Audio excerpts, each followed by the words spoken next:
2 కోట్ల స్కామ్ అట. స్కామ్ అట. సారీ, 2 కోట్ల స్కామ్ అట. ఏ స్కాన్ ఇది?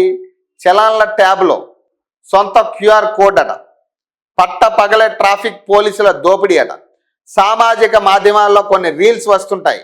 ఓ దుకాణంలో సరుకులు కొనడానికి వెళ్ళిన వ్యక్తి బిల్లు చెల్లించే సమయంలో అక్కడ క్యూఆర్ కోడ్ స్కాన్కు బదులుగా దుకాణదారుని ఏమార్చి తన అకౌంట్కు చెందిన స్కాన్ కోడ్ను పెట్టి డబ్బు చెల్లిస్తాడు. దుకాణదారుని మోసం చేసినట్టు చూపించే ఈ రీల్స్ సరదాగానే ఉన్నా దీని నుంచే స్ఫూర్తి పొందారో ఏమో నగర ట్రాఫిక్ పోలీసులు. ఏకంగా ఇదే విధానాన్ని ఫాలో అయిపోయి సర్కార్ ఖజానాకు 2 కోట్ల దాకా గండి కొట్టిన ఘటన ఆలస్యంగా వెలుగులోకి వచ్చిందట. చూడండి, ఇక పోలీస్ అధికారులే పైసలు దోచుకున్నారు. ఇక 2 కోట్లట. 2 కోట్లు ట్రాఫిక్ చలాన్ల వసూలుదారి మళ్లింపట. 2 కోట్ల వరకు వాహనదారుల నుంచి వసూలు ఖజానాకు గండి అట. స్కాన్ చేసిన సొమ్ము సొంత ఖాతాలోకట. చలాన్ల పెండింగ్ పై వాహనదారులు షాక్ అట. బాధ్యుని చేస్తూ ఓ హోమ్ కార్డుపై వేటట. తప్పించుకునే పనిలో కొందరు పెద్దలట.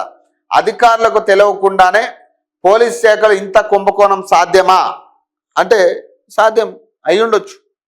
పాపం ఏ పట్టు చీర అడిగిరో ఇంట్లో, ఏ పట్టు చీర అడిగిరో, ఏ బంగారు ఆభరణాలు అడిగిరో పాపం పోలీస్ అధికారులకు. పాపం ఎంత ప్రెజర్లు ఉంటాయి మీకు ఏం తెలుసు? ఇంట్లో చాలా ప్రెజర్లు ఉంటాయి వాళ్ళకి. పాపం ఎక్కడ దోచుకోవాలి వీళ్ళు పైసలు? పాపం వాళ్ళందరినీ కూడా పాపం రోడ్డు మీద పడేసిరు.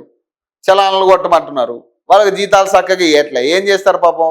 ఇష్టాచారం దోచుకున్నారు. కథం. సిగ్గుండాలి. ఇక ఈ పని చేసిన వాళ్ళకి సిగ్గుండాలి. అసలు ఇంత దారుణమా?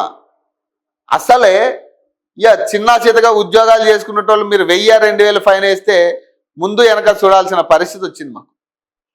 అట్లాంటిది ఇక మేము కొట్టిన ఆ చలాన్లు కూడా మీరు దోచుకుంటా ఉంటే ఇంకేముందబ్బా మాకు? ఇంకేముందా? మీ పోలీస్ డిపార్ట్మెంట్లో ఇంత దారుణంగా జరుగుతున్నప్పుడు ఇంకే పై అధికారులకు తెలియకుండా ఎందుకు జరుగుతుంది ఇదంతా? స్కామ్ను తొక్కి పెట్టడంపై అనుమానాలు ఎన్నో అట. ట్రాఫిక్ చలాన్లు వసూలు చేసేందుకు శాఖపరమైన క్యూఆర్ కోడ్కు బదులుగా తమ సొంత బ్యాంక్ ఖాతాల క్యూఆర్ కోడ్ను పెట్టిన ఉదాంతం పోలీస్ శాఖలో కలకలం రేపుతుంది.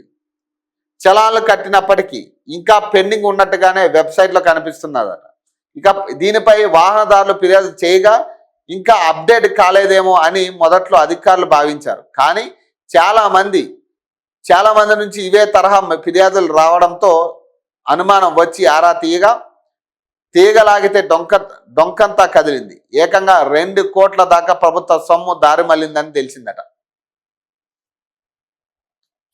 మొన్న మనం మాట్లాడుకున్నాం కదా ఈ ట్రాఫిక్ చలాన్ల విషయంలో. వీళ్ళు ఇష్టాచారం చలాన్లు వేసే దేనికబ్బది?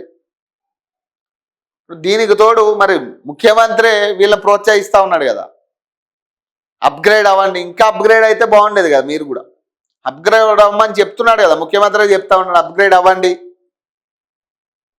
పోలీస్ శాఖ అప్గ్రేడ్ అవ్వాలి. ఇంకా అప్గ్రేడ్ అంటే ఇక దోచుకోండి. ఇక 2 కోట్ల కాడికి 10 కోట్లు దోచుకోండి. ఇక నెక్స్ట్ ఇక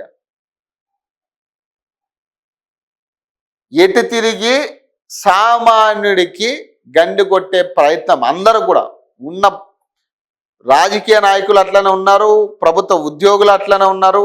ఇక అందరూ అద్దె తయారయ్యారు. ఇక ఎవరిని నమ్మేటట్లేదు. దీని మీద ఏం యాక్షన్ తీసుకోవాలి? ఇప్పుడు కోర్టు ఎన్ని మొట్టికాయలు వేసినా కూడా మీకు బుద్ధి రావట్లేదంటే ఏం చెప్పాలి? ఇక సీఎస్గా మారిన కొంతకాలం రామకృష్ణకే ఛాన్స్ అట. ఉద్యోగ కాలం పొడిగించాలని కేంద్రానికి ప్రభుత్వం లేకట. ఎక్స్టెన్షన్ ఇవ్వకపోతే జేఎస్ రంజన్కు అవకాశం అట. రాష్ట్ర నూతన పోలీస్ బాస్గా సీనియర్ ఐపీఎస్ అధికారి సివి ఆనంద్ పేరు దాదాపు ఖరారైనట్టు సమాచారం. ఈ నెలాఖరుతో ప్రస్తుత డీజీపీ శివధర్ రెడ్డి ఉద్యోగ కాలం ముగియనుండగా ఆయన స్థానంలో ఆనంద్ నియామకం కానున్నట్టు ప్రభుత్వ వర్గాల్లో జోరుగా చర్చ జరుగుతున్నది. 1992 బ్యాచ్కు చెందిన సివి ఆనంద్ రాష్ట్రంలోని పోలీస్ అధికారులు అత్యంత సీనియర్. అలాగే ప్రస్తుత డీజీపీ శివధర్ రెడ్డి 1994 బ్యాచ్కు చెందిన అధికారి. శివధర్ రెడ్డి కన్నా ఆనంద్ సీనియర్ అట. అది చూడాలి మరి ఇంతవరకు దీన్ని అఫీషియల్ అనౌన్స్మెంట్ వచ్చే వరకు కూడా మనం కన్ఫర్మ్ చేయలేం దీన్ని.